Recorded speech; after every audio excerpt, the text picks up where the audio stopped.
This crowd rises to its feet. Vaccaro slammed it home. Garland left wing, free ball. Perfect! Garland part of the lane, lobbed to Mobley. Pow! And Allen blocked the shot at the rim. Pow! With the left hand and a foul. Welcome to the Chase Down Podcast, part of the Cavs media family. I'm your host, Justin Rowan. The Chase Down is presented by Fubo, the official streaming partner of the Cavs. Watch over 350 channels of live sports and TV, including FanDuel Sports Network without cable. There's no cost and no commitment. Try for free at FuboTV.com/Cavs. Well, a last-minute ankle soreness for Max Strus meant that DeAndre Hunter's Cavaliers debut came in the starting lineup. The Cavs got a win over one of the best defenses in the league in the Minnesota Timberwolves and had a lot of fun doing it. I had a lot of fun watching it, and I'm about to have a lot of fun talking to my co-host, Carter Rodriguez. Carter, how you doing, buddy? They put on the clamps. They clamped them. I really enjoyed. I thought it was fitting that for the first time, DeAndre Hunter, Evan Mobley, and Jared Allen played together for a shift. The opposing team did not score a bucket. They didn't make a field goal for the first 9 minutes. It was a lot of fun to watch. Obviously, we ended the last podcast talking about what we wanted to see from the starting lineup. We also, joked that a lot of times those decisions have been made for Kenny Atkinson. We haven't really seen him pivot with who his starter is going to be based on, performance. Why stop now, brother man? It has just been 100% an availability thing all season. It was funny. I was listening to the No Dunks guys talk about the Cavs, and don't blame them for not watching every single game. But they're like, yeah, the Cavs, they use a lot of different starting lineups based on matchup and whatnot. I'm like, nope, it is strictly availability, my guy. It's the season of Wally Pipp. It truly, truly is. And getting to see DeAndre Hunter out there, of course, I'm not going to sit here and victory lap over an 11-minute sample. It's going to take 10, 15 games for us to really get a feel for how this is going to look, how the chemistry is going to build, what combinations work and don't work. But I think you at least got to see some of the proof of concept of what DeAndre Hunter can bring to this lineup. And a few possessions in that first shift that really jump out to me where he did not get a statistic on the play, but you felt his impact. There was one where Rudy Gobert got an offensive rebound, and it was just Hunter between he and the basket. I saw these arms reaching up to kind of deter the shot at the rim, and it took me a second to realize that wasn't Evan Mobley. It was DeAndre Hunter's long arms, and Rudy just kind of saw that, and he passed the ball out. There was another possession where he closed out on Anthony Edwards, and he gave up the ball, same with Naz Reid. And we have, I think what we've seen from the Cavs is that the entire team has been committed to the defensive end. Everyone is playing as hard as they can for the most part. There's the lulls here and there, but everyone is committed to this team concept of defense, and I think we've had wings that play really good, sound defense. DeAndre Hunter is the first wing that we've had that actually deters shots. With his length, he is going to change whether or not an opponent is even going to get that shot up. And to see it kind of within the infrastructure that the Cavs have defensively was so exciting. Yeah, it was really one of those things where it was just a perfect proof of concept to start off the DeAndre Hunter era. And, we talk about other guys that the Cavs, were linked to, guys like Cam Johnson. I think both me and you were kind of like a little lukewarm on that, only in the sense that, Cam was like an addition of what they already had, like additive to what they already had. And, when you're making a big trade, sometimes you want to inject a different kind of element. And, watching DeAndre Hunter stand up and Anthony Edwards like 3 or 4 possessions in the first 6 minutes of the game did feel like that different element where you go, oh, okay, we couldn't do this way before, and it was just, yeah, I mean, the toolsiness was right there.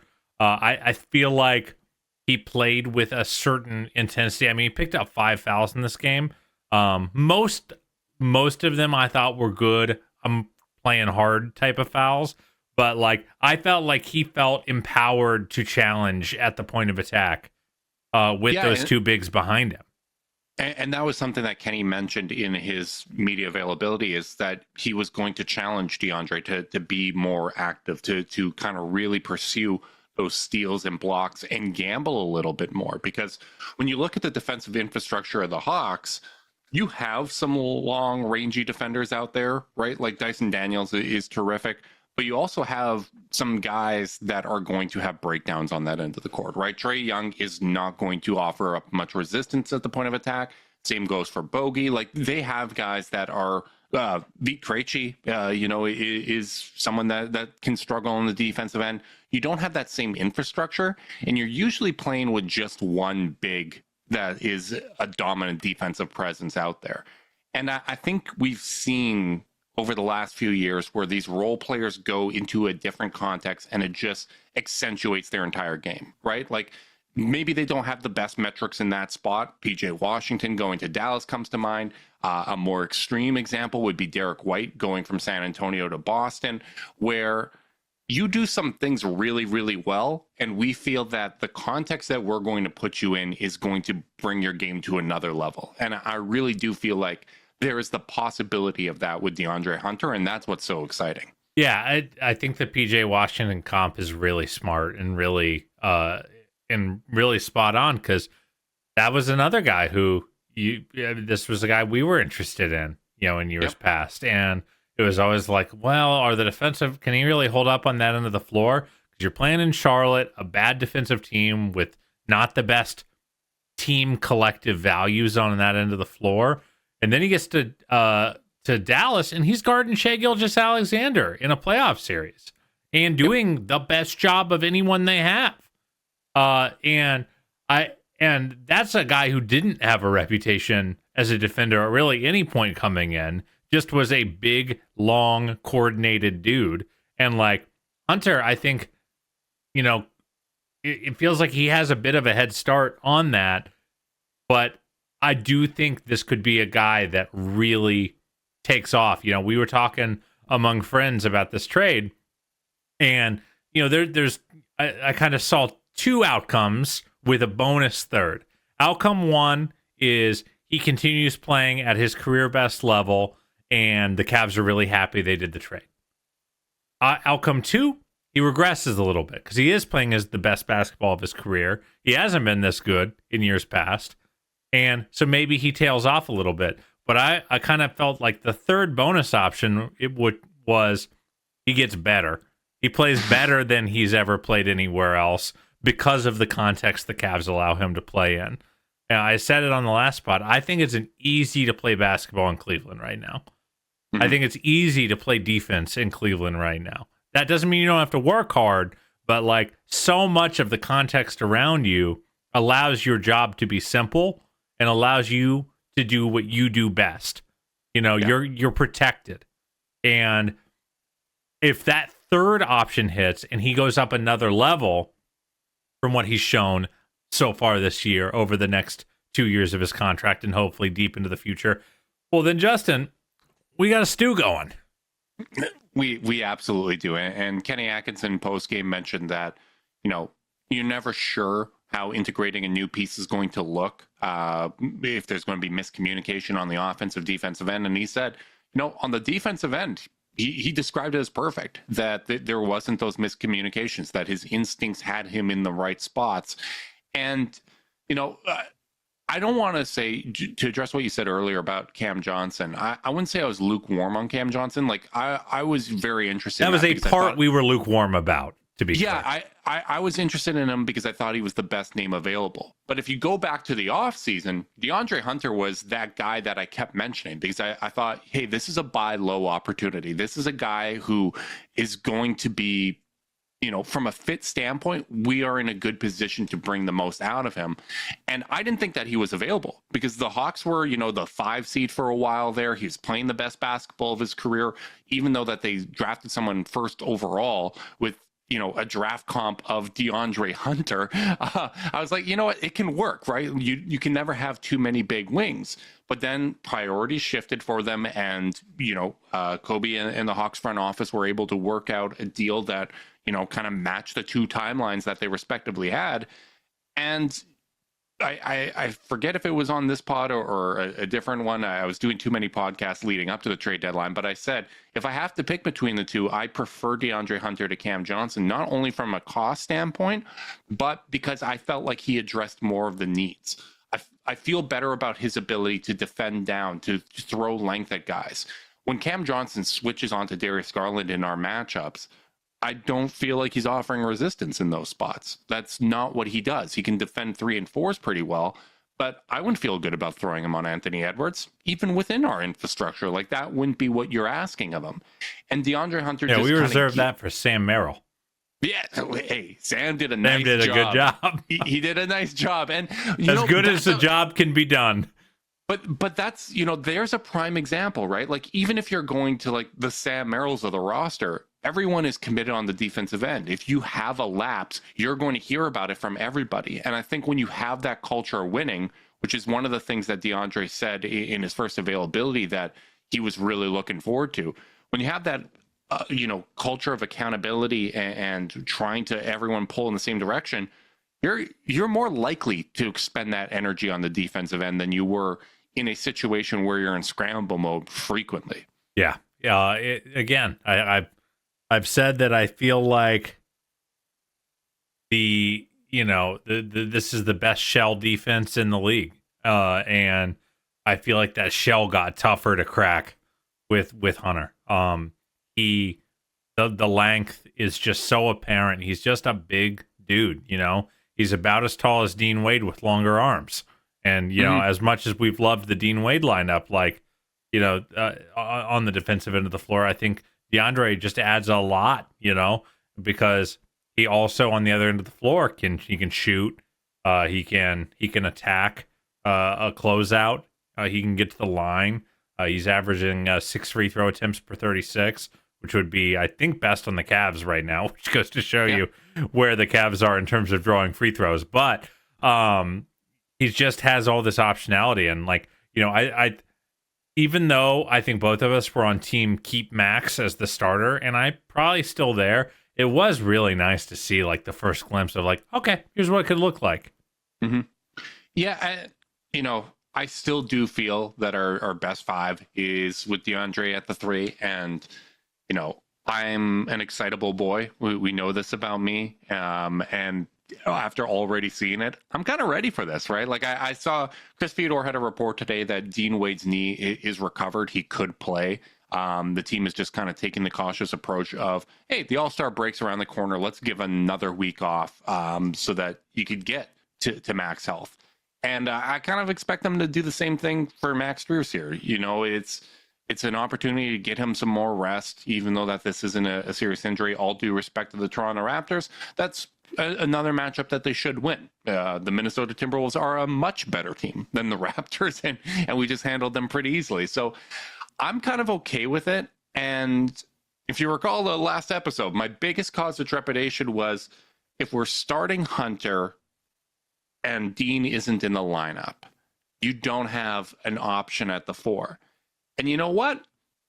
I'm kind of okay. If we're talking about, let's make the most of these last 30 games or whatever it is, I'm kind of okay that if we run into those instances, let's give Jalen Tyson a little bit of burn here. Let's let him play some small ball 4 because, he's someone that has shown some stuff there. I think you're going to live with some highs and lows in those minutes, but all due respect to George Niang, you had some highs and lows with him as well in those opportunities. And I just feel like, especially if you're juicing those bench lineups with the shooting of Max Strus and Ty Jerome's out there as a steady hand, and you have one of the guards, and one of the bigs defending as well, I'm kind of okay with letting Jalen Tyson get some burn in those spots. Well, I still don't think Jalen's going to be in the rotation once the team is healthy. I am saying strictly when Dean is banged up and not available. That which was my caveat of why you may not want to start Hunter. I'm saying start him. Let's get the chemistry.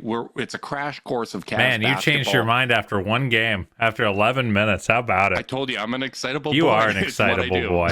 I still think I'm not quite there yet, but yeah, I mean, Hunter showed a lot of stuff that you really wanted to see from him. And it's not like he had a great game. He 3 of 4 from 3, scored 12 points on 7 attempts.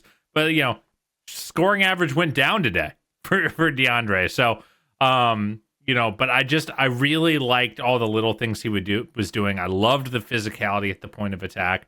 Definitely could see a few of the things, there were a couple of plays where, Gobert shoved him and got positioned for a rebound, where he probably needed to hit Gobert first. Like there's little things to nitpick for sure, but like about as nice of a debut within a team context as you can want. Obviously it would be crazy if he scored like 25 or 30 at his debut, but like short of a high volume game, I thought this was I don't know, maybe this is a silly way to frame it, but like I think you can have a debut game like this where you only take 7 shots and it's like, okay, I didn't really feel him out there, but that's okay because he was just trying to fit in and learn the context that he's playing in.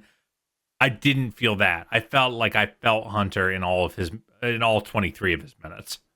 Yeah, and I do think one of the biggest differences, and maybe this, not to go on another rant because nobody wants to hear another rant about shooting over guys, but I think one of the biggest differences when you talk about other guys that the Cavs have is if probably the best way to explain this is if Darius is closing out on Tatum or whoever is closing out on Boston's wings, they're not going to change whether or not that shot's going up. DeAndre Hunter is disruptive in that way. And I think what you've seen from the Cavs in the past is when they struggle against length, it is Darius and Donovan second guessing whether or not they should get that shot up. And, the ball had a little bit of momentum. Maybe it got there a half second late. There's a closeout from a DeAndre Hunter-like player. And all right, now I'm dribbling and we're scrambling to try to get a good shot on this possession. DeAndre created those possessions against the Timberwolves. There were so many of those where it's like, man, this can just be a nightmare. Like what he can do with Evan Mobley and Jared Allen there is really, really disruptive. I think you have the makings of a championship defense and a championship front court there. And I think that's part of my incentive of, all right, let's try to get as many minutes of this as we can here, because the upside might be the highest. Yeah. And, I have felt that is the best chance at a really, really dominant lineup. And it wasn't all perfect on the defensive end. As I said, they played 11 minutes together, the first 6.5 or 7 minutes, including the stretch of the second half. They did not allow a single point. Then they allowed 22 points in 5 minutes. So, little hit and miss, little all over the place. But, it was still an effective lineup for the time that they were there. 123.8 offensive rating, 110 defensive rating, so plus 14 on the night. That's really good for a debut, especially when I felt there were times when they were kind of feeling it out defensively. And like I said at the top of this episode, that was the 6th ranked defense coming in. And not only is that the 6th ranked defense, their defensive liabilities were the ones that were out of the lineup. Julius Randle was not there. Dante DiVincenzo was not there. Guys that you could potentially take advantage of. The Cavs navigated an old man Mike Conley as well. I didn't want to include him in the defensive liabilities He's category. Old and small. But yeah, like him not being in the lineup meant that Nickeil Alexander-Walker, who is was very a bulldog, long, was out there. Yes. So I thought it was really, really good to see once again the Cavs perform well offensively against a defense like that. I think it's correct to say that they've struggled versus length at times this season, but I think it's also important to point out they have had a lot of success against very long, good defenses as well. We just want to see it on a more consistent basis. Yeah, I mean, we want to win all the games, and you want to beat the best teams in the league. Minnesota is not one of the best teams in the league, but they, as you pointed out, their defense is quite stout. The Cavs were able to generate really, really clean looks. And this was a game where I kind of felt like, especially in the first half, they were almost like underperforming their output, and they scored 66 in the first half. Like I thought they were getting clean looks pretty much whenever they wanted. Yep. And it just took a minute for the machine to kick into gear. But yeah, man, I don't know. I left this game just being like, Dean, no Okoro, no Max. And we just felt so big and imposing. And we still have so many, chess pieces to play. Yeah. I don't know. I just as we said at the beginning of the pod, it just felt like a proof of concept kind of game. Yeah, it's very clear that DeAndre Hunter is now in a situation where he is able to do his best work, which, it's kind of like us with Zoom and Zoom AI Companion, because only you can do your best work, Carter. Zoom AI Companion can help you do the rest, like automatically taking notes, answering meeting questions, and helping you respond to your coworker. Available at no additional cost with eligible plans or Cappy with Zoom AI Companion. You know who's working happy despite the length of Minnesota? Evan Mobley. Holy crap. We had to start with DeAndre Hunter because he was making his debut and there were so many fun moments. I loved him hitting that 3 over Rudy. To your point about him drawing free throws, he got 4 in his 22 minutes. That almost never happens for Cavaliers. So there was a lot of fun things there. But Evan Mobley was flat out dominant. He has been since that game against Boston where he struggled, he has been on one. He was dominant with 28 points, 10 rebounds, 6 assists, 4 blocks, 2 steals. And that's just been what he's been doing these last few games. I thought it was as good as I've seen him look all season. I thought he was dominant defensively. I thought he was assertive offensively against a very long, very good defender in Rudy Gobert. That's the type of dominant, aggressive performance you want to see against an elite long defender. The offense was good, but the defense was bananas. He was erasing them at the rim. I mean, the kind of contests, Evan is such a fundamental player, and he gets a lot of flowers for just not being in the wrong spot and making shots hard. This was a demoralizing defensive game for Evan, where he was wiping out shots at the rim. Minnesota would think they had a step, think they had position, and he would just decimate them at the rim. I mean, and it was over and over, especially in that first half. It was just possession by possession by possession of him just ruining the game plan. Obviously, that's where Minnesota misses a Mike Conley to just to organize them and get them cleaner looks. I think there's a reason Joe Ingles was one of the guys who gave them really good minutes, because it was anyone that can pass someone wide open, because if we're kind of open. I think Ant was getting frustrated and it led to some tunnel vision from a playmaking standpoint. Yeah, well, I think they definitely had I think they weren't generating wide open shots, and every contested shot was one of those "I'm going to destroy you" possessions from Evan. So it was the perfect storm for him to just continue to get the ball funneled straight to him to wipe them out. It was just a masterclass on that side of the floor, and I know we've spent a lot of time this season, rightfully so, talking about Evan's offensive development, seeing the growth he's kind of shown on that end of the floor. But man, is he just an unbelievable defender on a night where he's got it going like this. Yeah, he really deserves to be that Defensive Player of the Year conversation, I think, without a doubt. I think when you look at the difference with him on court versus off court, considering that Jared Allen makes up those off-court minutes, it's unbelievable the impact that he has.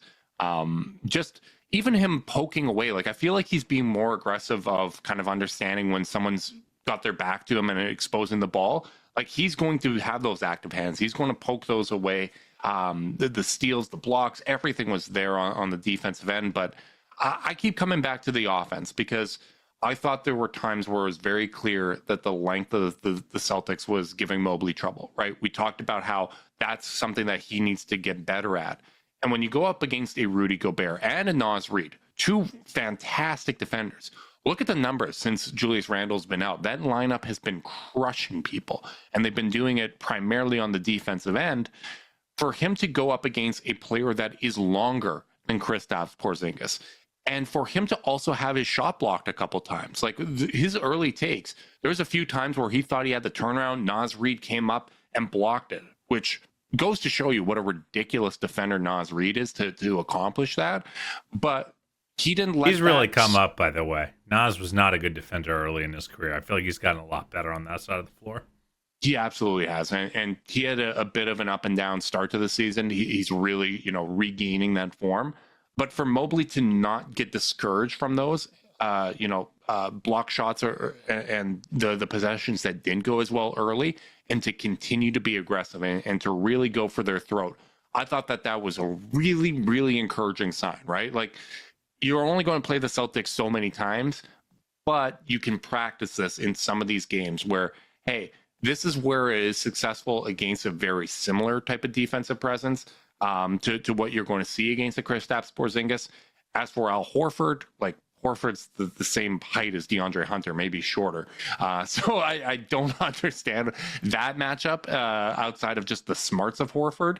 But I thought the type of assertiveness and the way that he was finishing in this game is something that is they'd be able to replicate in a game against Boston. I think he also did a lot of his work on the position as he caught the ball. There were a lot of plays where he was really cutting with a lot of ferocity and cutting to his spot. So to force a hard contest, not just a hands up straight contest, but a hard contest where they had to step towards him. And that's where once you have to take the step, once you lose the ability to jump with him, he can pivot through and yam or put it up on the other side of the hoop. Like, I just feel like he did a nice job he played a really cerebral offensive game, despite not having a ton of jumpers or anything like that, or like a ton of like on ball attacks, though he did have quite a few. He ran some breaks and, went into guys' chests a few times. But a lot of it I felt like was a lot of, I'm going to catch it with such an advantage that the play is kind of a foregone conclusion. Yeah. And I thought the off-ball attacks from him too, like he's finding those soft spots in the defense and going up quickly.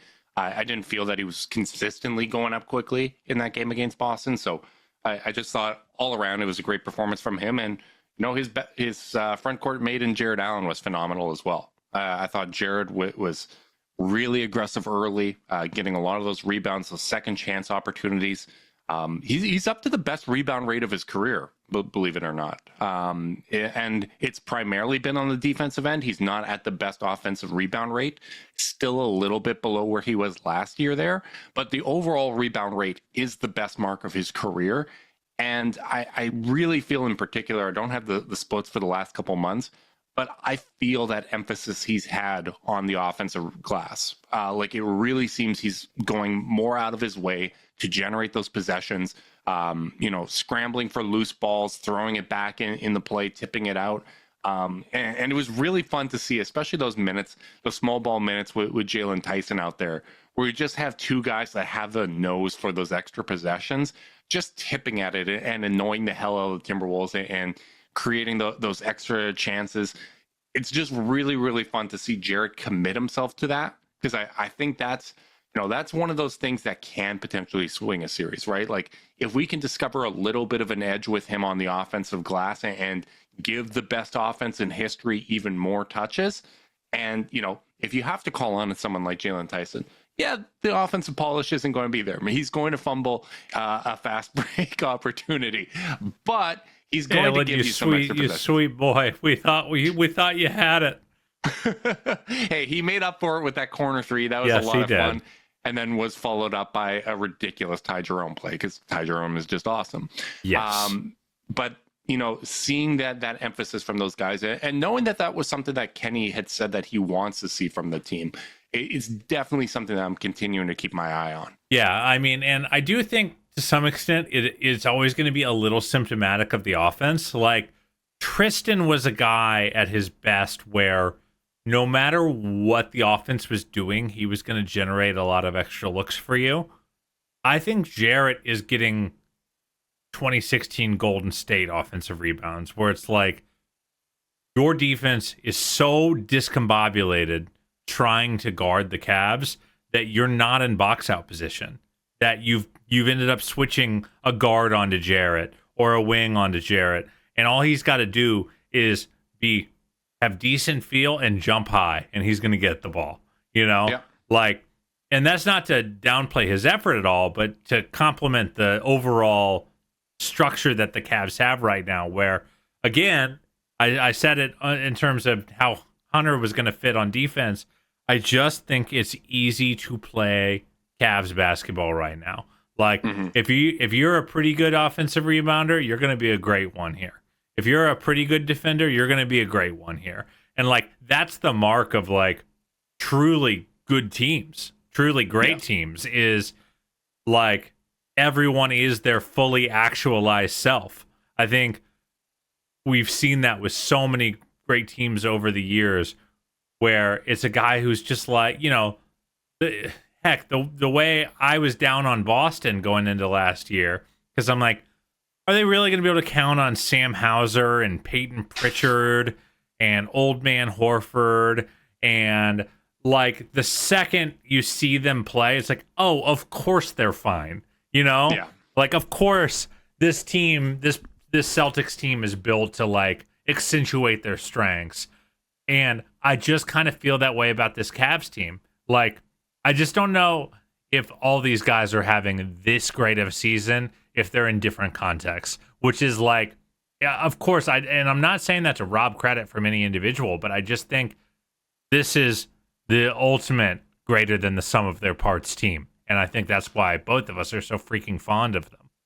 Yeah, and you obviously have to give credit to the front office for putting this team together, but I think some of it is honestly good fortune, right? Like, you can only control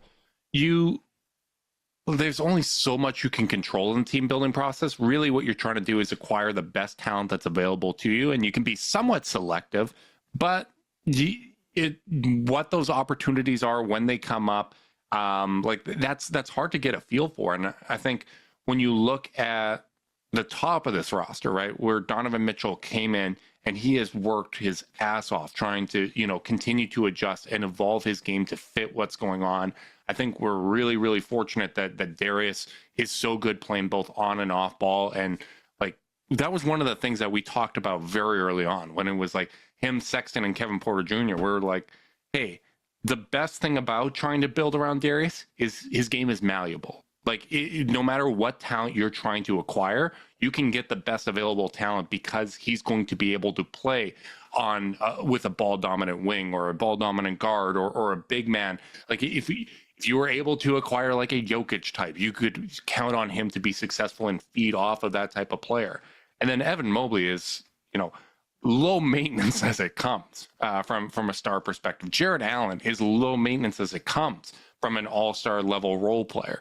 And, I didn't expect to be low maintenance was Donnie, and he's been very low maintenance this year. Right. And over his tenure, but especially this year.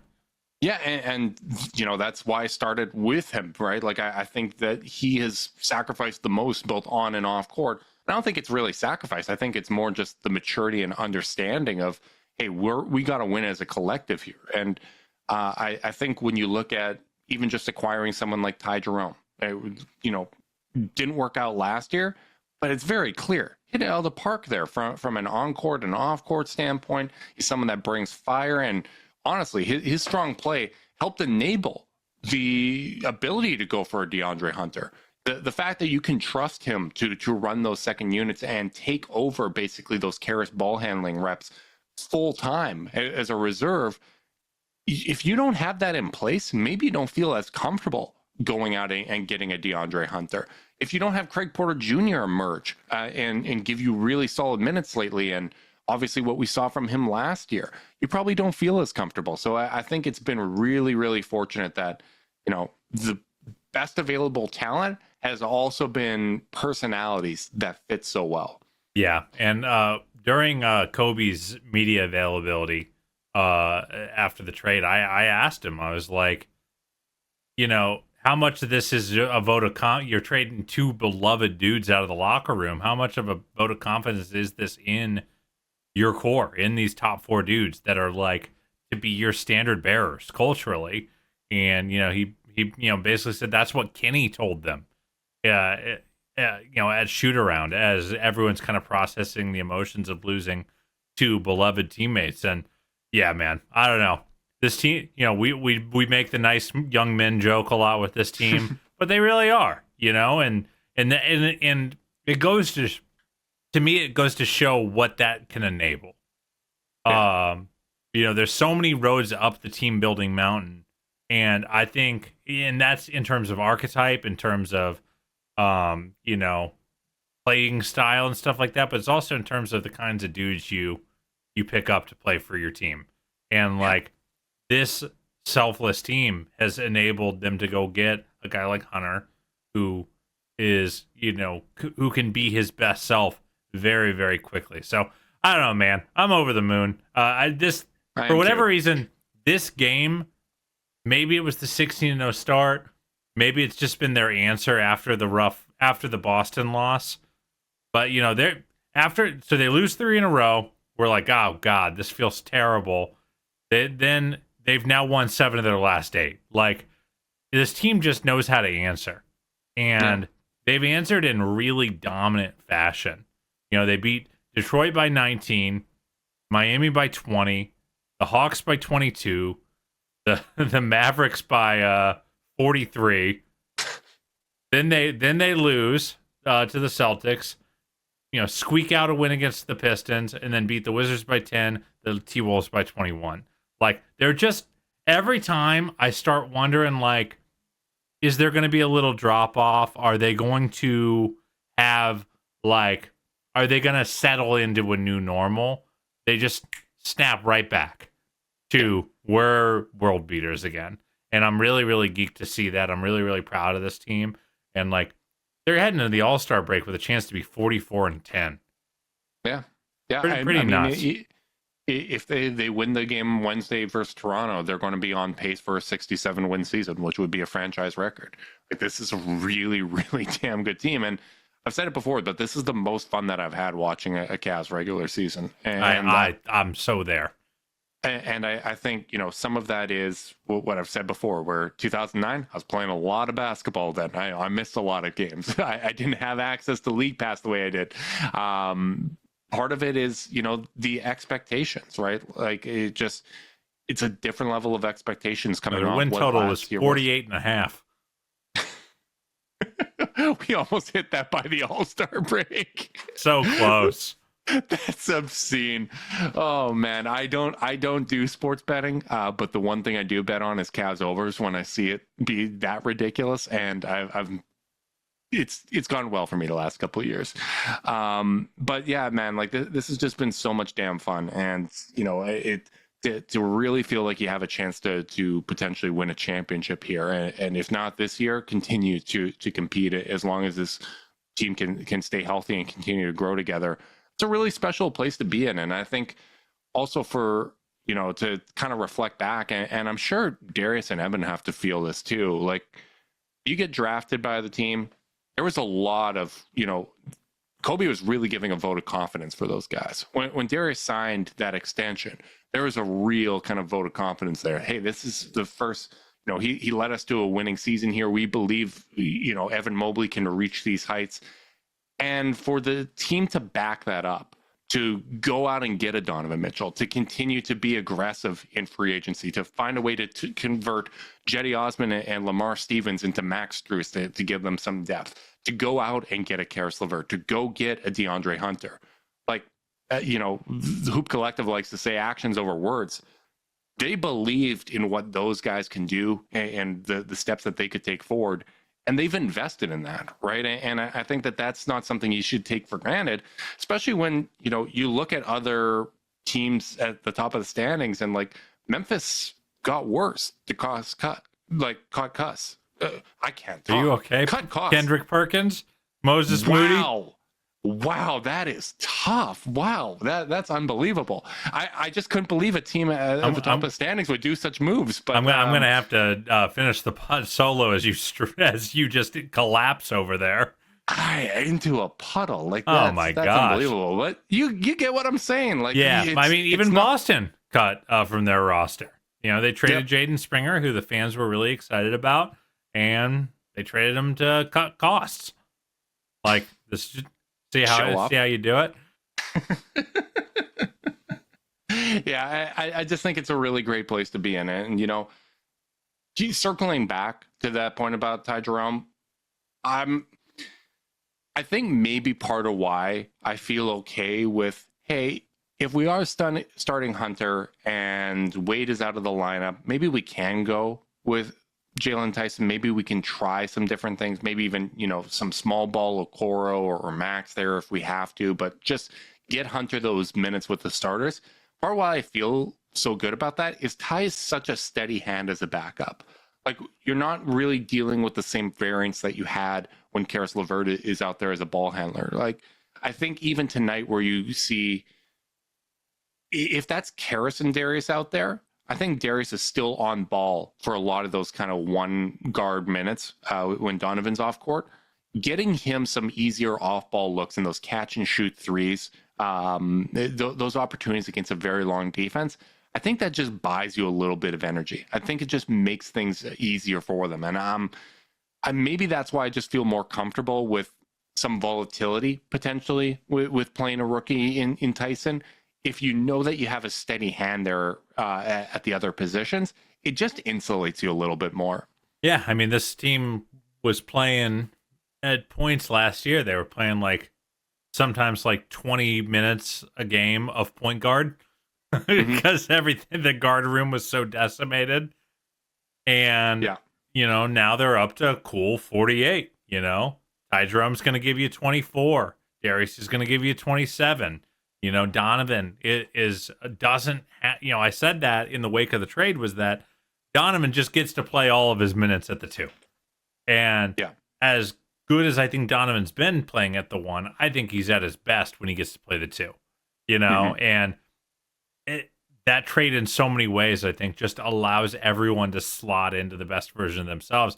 And that's something that maybe I've missed a little bit, is that I've spent so much time talking about how I think the Cavs are kind of an easy context for Hunter, but I think Hunter, that trade and the way it reshaped the roster, makes everyone else slot into their just right spot.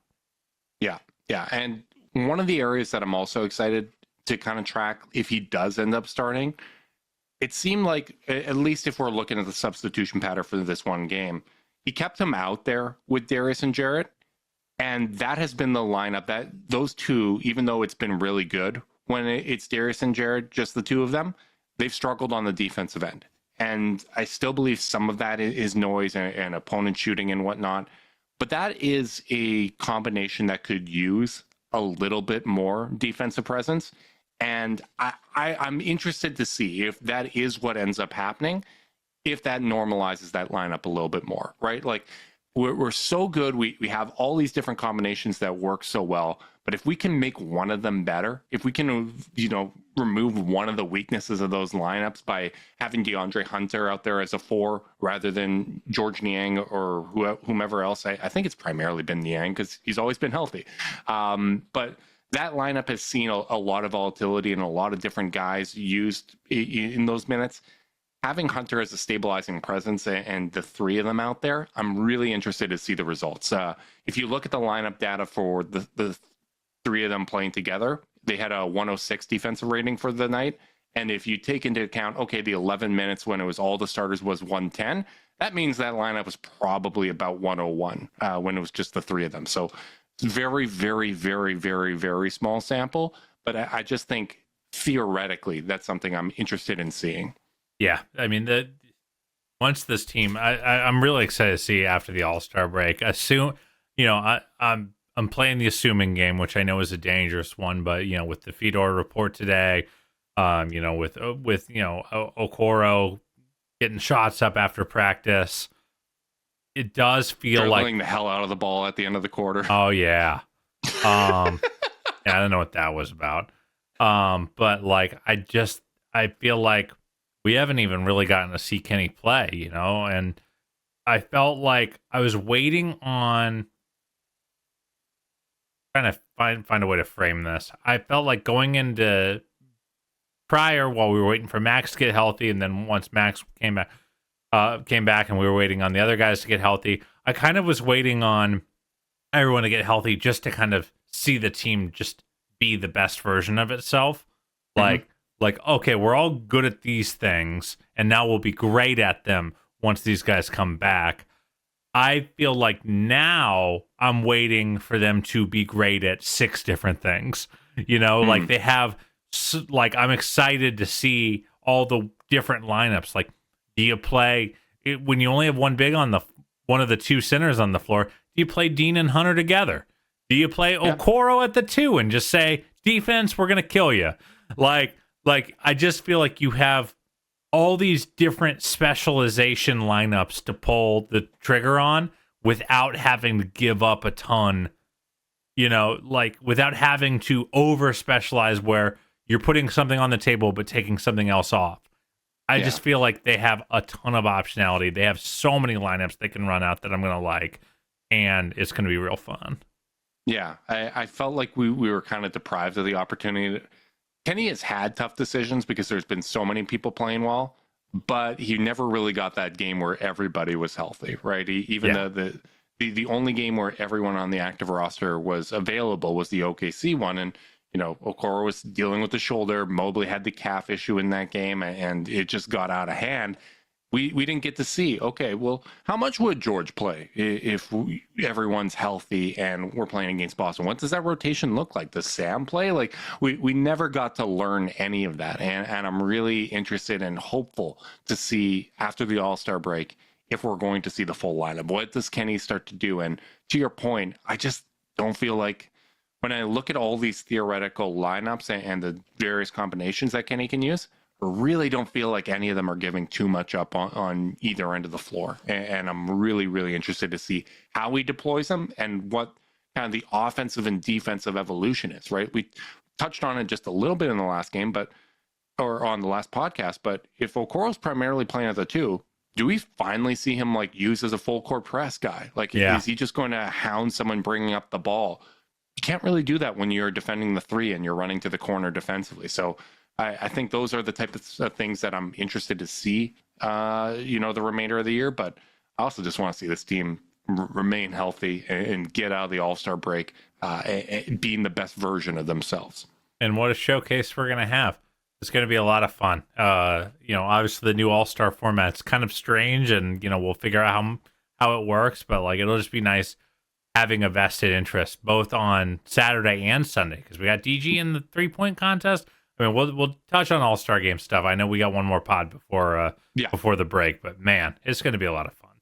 Yeah, and Mobley and Donnie in the skills contest. We got a full weekend. We just Jalen needed to be in the Rising Stars game. Come on, NBA. It's fine. We can't have everything. Yeah, they should have just taken my word for it. I know he hasn't played a ton this year, but look at Summer League. Go look at Summer League. That should have been enough to get him in. I'm insane. Just like everyone staying up to listen to us ramble and rant. Thank you so much, guys, for tuning in on YouTube. Make sure you guys like and subscribe. Click that notification bell so you know when we're going live. If you're listening via podcast and you want to support us, leave us a rating, leave a review, subscribe, unsubscribe, resubscribe, and help cook those books. If you want to be part of Chase Down's exclusive Discord chat, send a screenshot of their view to chasedownpod@gmail.com. However you choose to support us, we really do appreciate it. Make sure you guys are staying safe out there. Until next time, go Cavs.